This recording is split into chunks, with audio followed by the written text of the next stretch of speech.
Welcome to குக்கீஸ்வெல் channel. இன்றைக்கி குக்கீஸ்வெல் சேனலில் பொடி போட்ட கத்திரிக்காய் பொரியல் எப்படி செய்யலான்னு பார்க்கலாம். இது வந்து மோர் குழம்புக்கு ஒரு நல்ல காம்பினேஷனுங்க. வாங்க வீடியோக்குள்ளே போகலாம். நான் ஒரு பேன் எடுத்துக்கிறேன். அதில் 1/2 டேபிள் ஸ்பூன் தேங்காய் எண்ணெய் எடுத்துக்கிறேன். இது வந்து நீங்கள் வந்து எந்த ஆயில்னாலும் யூஸ் பண்ணிக்கலாம். கடலெண்ணெய், தேங்காய் எண்ணெய் எதுனாலும் யூஸ் பண்ணிக்கோங்க. இதில் ஒரு சிறு துண்டு கெட்டி பெருங்காயம் சேர்த்துக்கிறேன். நல்லா பொரிஞ்சிருச்சு. இப்போ நம்ம இதை எடுத்துடலாம். எடுத்துட்டு ஒரு 10 வரமிளகாய் சேர்த்துக்கிறேன். கருகிராமல் வறுத்துக்கோங்க. இப்போ இதை பிளேட்டில் எடுத்துடலாம். உளுந்து பருப்பு 1/4 கப் எடுத்துக்கிறேங்க. அதை நல்லா வறுத்துக்கலாம். அது லேசாக வறுபட்டதும் கடலைப்பருப்பு 1/4 கப் சேர்த்துக்கலாம்.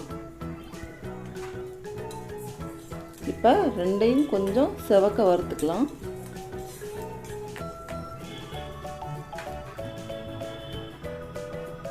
இப்போ நல்லா வறுபட்டுருச்சுங்க. இதில் 3 டேபிள் ஸ்பூன் கொத்தமல்லி விதை சேர்த்துக்கிறேன். சேர்த்துட்டு இதையும் நல்லா வறுத்துக்கலாம். எதுவுமே கறியிடக்கூடாதுங்க.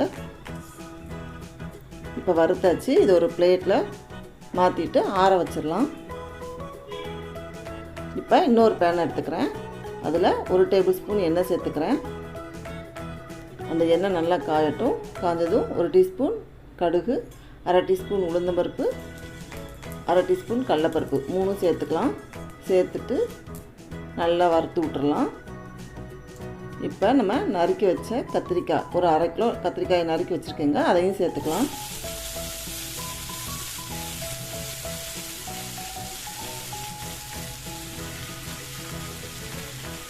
நம்ம இதை வந்து தண்ணி ஊற்றி வேக வைக்கக்கூடாதுங்க.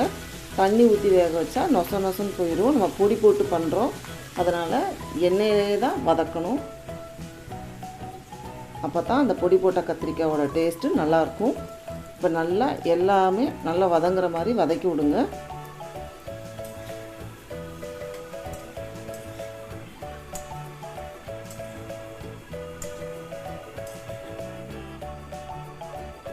நல்லா வதங்கியிருக்கு. இப்போ ஒரு 2 நிமிஷம் மூடி போட்டு வேக வச்சுக்கலாம். 2 நிமிஷம் ஆயிடுச்சு. இப்போ எடுப்போம். இப்போ கிளறி விட்டுட்டு நான் ஒரு 1/4 டீஸ்பூன் மஞ்சள் பொடியும் இந்த கத்திரிக்காய் பொரியலுக்கு தேவையான உப்பும் சேர்த்துக்கிறேன்.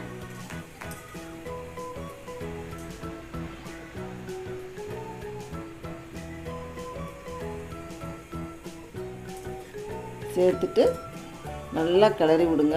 எல்லா இடத்துலையும் படுற மாதிரி. இல்லைன்னா ஒரு கையில் உப்பு பிடிச்சி இன்னொரு கையில் உப்பு இல்லாமல் இருக்கும். அதனால் நல்லா மிக்ஸ் பண்ணி விடுங்க.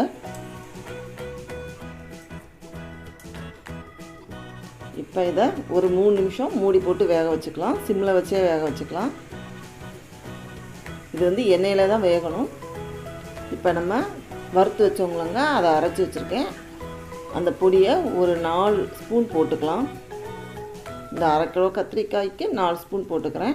நீங்கள் இப்போ 1/4 கிலோ செஞ்சிங்கன்னா அதுக்கேற்ற மாதிரி 2 ஸ்பூன் போட்டுக்கோங்க.